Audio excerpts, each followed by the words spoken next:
ഈ തെരഞ്ഞെടുപ്പിൻ്റെ ഏറ്റവും വലിയ പ്രത്യേകത എന്തെന്ന് എന്നോട് ചോദിച്ചാൽ 2 കാര്യങ്ങൾ ഈ തെരഞ്ഞെടുപ്പിൽ സംഭവിച്ചിരിക്കുകയാണ്. ഒന്ന്, സദ്യയും കൊടുത്ത് അടിയും കൊടുത്താൽ ആളുകൾ അടിയെ ഓർത്തിരിക്കുകയുള്ളൂ, സദ്യ ദഹിക്കുമ്പോൾ മറന്നുപോകും. പിണറായി വിജയൻ്റെ ഭരണം നല്ലതാണോ എന്ന് ചോദിച്ചാൽ വളരെ അടിപൊളി ഭരണമായിരുന്നു. പക്ഷെ കയ്യിരിപ്പ് ശരിയല്ല, വളരെ മോശം കയ്യിരിപ്പും, നാവെടുത്താൽ വളരെ മോശം നാവും. അത് അദ്ദേഹത്തിൻ്റെ മാത്രമല്ല, ഗോവിന്ദ മാഷിൻ്റെയും നാവ് വളരെ പ്രശ്നമായിരുന്നു. അപ്പോൾ കയ്യിലിരിപ്പ് ശരിയല്ല.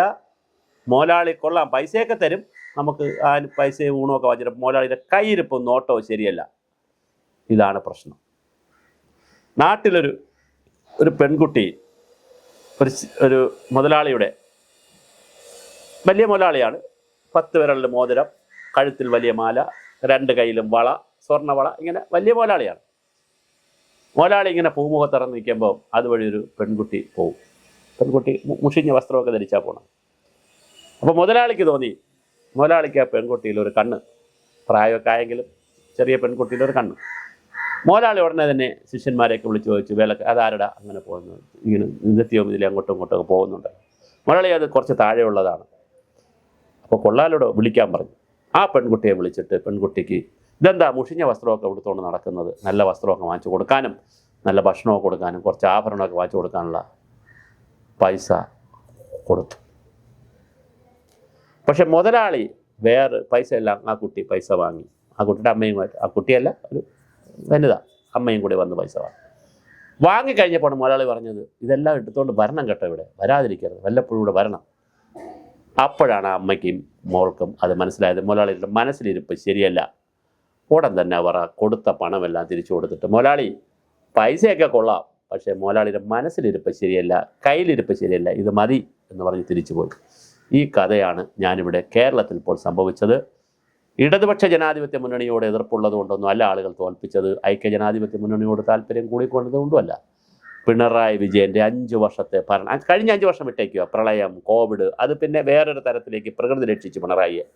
ഈ 5 വർഷം അയ്യപ്പൻ പരീക്ഷിക്കാൻ കൊടുത്ത 5 വർഷവും ജനങ്ങളുടെ മണ്ടയിൽ കുതിര കയറലായിരുന്നു. ഒരു രാവണൻ കോട്ടയായിരുന്നു. CM-ൻ്റെ ഓഫീസാവട്ടെ, അതുപോലെ മുഖ്യമന്ത്രി അവിടെ സെക്രട്ടേറിയറ്റ് ആകട്ടെ, ഓരോ വകുപ്പുകളാകട്ടെ, തന്നിഷ്ടം, തോന്നിയവാസം, അഴിമതി, സ്വജനപക്ഷപാതം, വലിയ സ്വജനപക്ഷപാതം. ഞാൻ നേരിട്ട് അനുഭവിച്ചിട്ടുള്ളതാണ് സ്വജനപക്ഷപാതമൊക്കെ. ഞാൻ സർവീസിൽ നേരിട്ട് അനുഭവിച്ചതാണ്, സ്വജനപക്ഷപാതം കണ്ടതാണ്. അപ്പോൾ ഇതെല്ലാം ഉള്ള ഒരു സമൂഹത്തിൽ അവരോട് പോകാൻ പറഞ്ഞു. അതുകൊണ്ടാണ് ഞങ്ങൾ നേരത്തെ തെരഞ്ഞെടുപ്പിന് മുമ്പേ വീഡിയോ ചെയ്തപ്പോൾ പറഞ്ഞിരുന്നു, ഈ തെരഞ്ഞെടുപ്പ് നൈതികതയും ജനാധിപത്യവും സഹിഷ്ണുതയും സഹാനുഭൂതിയും കരുതലും കാരുണ്യവും ഒരു വശത്തും വികസനം മറുവശത്തും. ജനങ്ങൾ ഏത് തിരഞ്ഞെടുക്കും നമുക്ക് നോക്കാം. ജനങ്ങൾ വികസനം മതി എന്നാണ് വീണ്ടും മുന്നോട്ട് പോകുന്നതെങ്കിൽ, ഞങ്ങൾക്ക് കിട്ടിയ വികസനവും ക്ഷേമ പെൻഷനും ഒക്കെ മതി, കൊള്ളാം എന്ന് പറഞ്ഞ് പിണറായിക്ക് ഒരു അവസരം കൂടെ കൊടുത്താൽ ഈ രാജ്യത്തിൻ്റെ ജനാധിപത്യവും മതേതരത്വവും ഈ രാജ്യത്തിൻ്റെ സകലതും മരിച്ചു പോകുമെന്ന് ഞങ്ങൾ പറഞ്ഞു. പക്ഷേ കേരളത്തിൻ്റെ ജനതയിൽ വലിയ വിശ്വാസമുണ്ട് നമുക്ക്. അവർ തിരഞ്ഞെടുത്തത് നൈതികത, കയ്യിലിരിപ്പ് കൊള്ളാവുന്ന, നിലപാടുകളുള്ള, അഭിപ്രായം പറയുന്ന കൃത്യമായ ഒരു നേതാവിൻ്റെ കീഴിലുള്ള ആളുകളെയാണ് അവർ തിരഞ്ഞെടുത്തത്. അത് രമേശ് ചെന്നിത്തലയായാലും KC വേണുഗോപാലായാലും പിന്നെ VD സതീശനായാലും അവർ ടീമായിട്ടായിരുന്നല്ലോ പ്രവർത്തിച്ചത്. ആരായാലും വലിയ ഒരു ടീം വർക്കിൽ അവർ അത് കേരള സമൂഹത്തോട് പറഞ്ഞു. നൈതികതയുടെ ഒരു തിരഞ്ഞെടുപ്പാണിത്, ഇതല്ലാത്തൊരു തിരഞ്ഞെടുപ്പേ അല്ല, അത് വിജയിച്ചു എന്നുള്ളതാണ് ഒന്നാമത്തെ നിരീക്ഷണം. രണ്ടാമത്തെ എൻ്റെ നിരീക്ഷണമാണ്, വർഗീയതയ്ക്കെതിരെ അങ്ങനെ കേരളം കീഴടങ്ങുന്നില്ല. വളരെ കൃത്യമാണ് കേരളത്തിൻ്റെ സാധ്യത. കേരളത്തിൽ മുസ്ലിം ലീഗ് ഒരു ഹിന്ദു നാമധാരിയെ, പ്രത്യേകിച്ച് പട്ടികജാതി പട്ടികവർഗ വിഭാഗത്തിൽപ്പെട്ട ഒരാളെ സ്ഥാനാർത്ഥിയായി നിർത്തി ചരിത്രമാണ് കേരളത്തിൻ്റെ. ഒരു വനിതയെ, മുസ്ലിം വനിതയെ സ്ഥാനാർത്ഥിയായിട്ട് നിർത്തി, യുവ വനിതയെ സ്ഥാനാർത്ഥിയായിട്ട് നിർത്തി. മാത്രമല്ല കേരളത്തിൽ നിരവധി മണ്ഡലങ്ങൾ എടുത്തു നോക്കും. NSSൻ്റെ നാരായണ പണിക്കർ, പിന്നെ സുകുമാരൻ നായർ എന്നും BJPക്കെതിരാണ്, BJPക്കാരവിടെ കയറ്റത്തില്ല. രണ്ടാമത് അദ്ദേഹം കോൺഗ്രസ് വിരുദ്ധനായിട്ട് മാറിയിട്ടും കുറച്ചു കാലമായി. രമേശ് ചെന്നിത്തലയോട് ഒരു താല്പര്യമുണ്ട്, KC വേണുഗോപാലിൻ്റെ ഒരു താല്പര്യമുണ്ട്, തിരുവഞ്ചൂരിനോടൊക്കെ ഒരു താല്പര്യമുണ്ട്. പക്ഷേ VD സതീശനോട് കട്ടക്കലിപ്പാണ്. അതുകൊണ്ട് തന്നെ UDF വരുന്നതിനോട് ഒരു താല്പര്യമില്ലായിരുന്നു. ശബരിമല ആഗോള അയ്യപ്പ സംഗമം നടന്നപ്പോൾ സുകുമാരൻ നായർ വലിയ തോതിലാണ് സംസാരിച്ചത്. സംസാരിച്ചത് മുഴുവൻ ഒരു കമ്മ്യൂണിസ്റ്റ് അനുഭാവ സംസാരമായിരുന്നു, പിണറായി അനുകൂല സംസാരമായിരുന്നു. വെള്ളാപ്പള്ളി നടേശൻ പരസ്യമായിട്ടാണ്, വളരെ പച്ചയ്ക്കും പരസ്യമായിട്ടാണ് VN വാസവന് വേണ്ടിയും വീണ ജോർജിന് വേണ്ടിയും പിണറായി വിജയന് വേണ്ടിയും പരസ്യമായിട്ടാണ് വോട്ട് പിടിച്ചതും വളരെ പരസ്യമായി കമ്മ്യൂണിസ്റ്റ് പാർട്ടിക്ക് അനുകൂലമായ നിലപാടാണ് എടുത്തത്.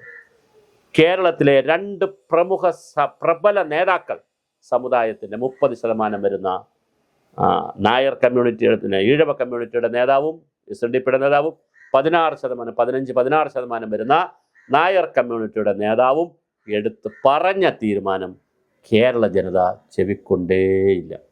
ഇതൊരു മനോഹരമല്ലേ? ഇതിൽ പരം മനോഹരമായൊരു തീരുമാനം കേരളത്തിൽ വരാനില്ല. അതുകൊണ്ട് വർഗീയതയെ കേരളം കോംപ്രമൈസ് ചെയ്യുന്നില്ല എന്നുള്ളതാണ്. പിന്നെ ഇന്ത്യൻ യൂണിയൻ മുസ്ലിം ലീഗ് ഇല്ലേ എന്നൊരു ചോദ്യമുണ്ട് ഭരണത്തിൽ. അവർ രാഷ്ട്രീയ പാർട്ടിയായി രജിസ്റ്റർ ചെയ്ത പാർട്ടിയാണ്. അതുകൊണ്ട് അങ്ങനെ രാഷ്ട്രീയ പാർട്ടിയായി രജിസ്റ്റർ ചെയ്തവർക്ക് തെരഞ്ഞെടുപ്പിൽ മത്സരിക്കാം. മത്സരിച്ചുകൊണ്ട് പണ്ട് ഇവിടെ NDP ഉണ്ടായിരുന്നു, SRP ഉണ്ടായിരുന്നു, എത്രയോ പാർട്ടികളുണ്ടായിരുന്നു. അത് വേറെ വിഷയം. പക്ഷേ ഇപ്പോൾ വാമനപുരത്തിൻ്റെ തെരഞ്ഞെടുപ്പ് എടുത്ത് നോക്കൂ നിങ്ങൾ, അതുപോലെ ഓരോ മണ്ഡലവും നിങ്ങൾ എടുത്ത് നോക്കൂ.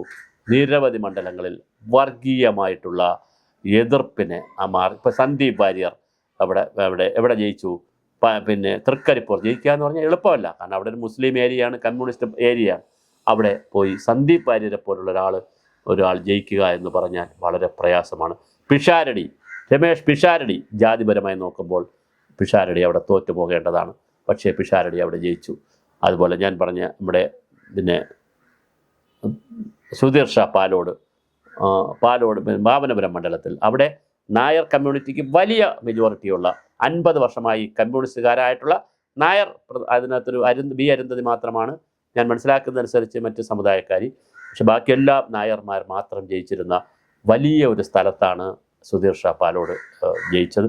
അപ്പോൾ ഓരോ മണ്ഡലങ്ങളെടുത്താൽ വർഗീയതയെ വരിഞ്ഞു മുറുക്കിയ ഒരു തെരഞ്ഞെടുപ്പ് കൂടിയാണ് ഈ തെരഞ്ഞെടുപ്പിൽ നടന്നത്.